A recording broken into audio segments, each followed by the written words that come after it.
कल आप लोगों से मुलाकात हुई, कहीं ये मेंशन किया आपकी जमात ने कि you are speaking to yes an opposition party, लेकिन जिसका मुस्तकबिल इस वक्त बड़ी मुश्किल में है। बात ये जरूर हुई और वो फिर रात को खान साहब ने अपनी स्पीच में भी कही कि अगर हमें पॉलिटिकली प्रोग्रेस करना है और इकोनॉमिक रिफॉर्म करना है तो एक फ्री एंड फेयर इलेक्शन जरूरी है। ओके।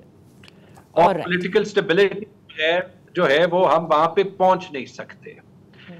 मेरे ख्याल में ये बातें उनके सामने, और जब वो डिस्कशन करेंगे कि पाकिस्तान का पॉलिटिकल रिस्क क्या है, वो उनका यहाँ पे रिप्रेजेंटेटिव भी होता है और जो न्यूयॉर्क में उनके मिशन हेड थे वो भी अटेंड कर रहे थे। They don't live in an isolated room, वो उनको पता है।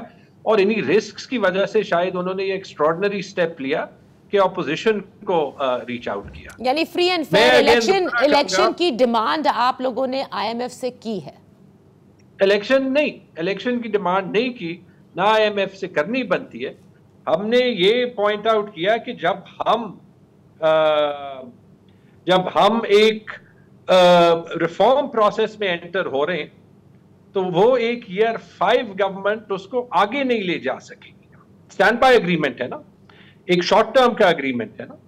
तो ये तो आपको भी पता है, मुझे भी पता है, गवर्नमेंट को भी पता है, आईएमएफ को भी पता है, किसी इकोनॉमिक कमेंटेटर को भी पता है और किसी पॉलिटिकल कमेंटेटर को भी पता है।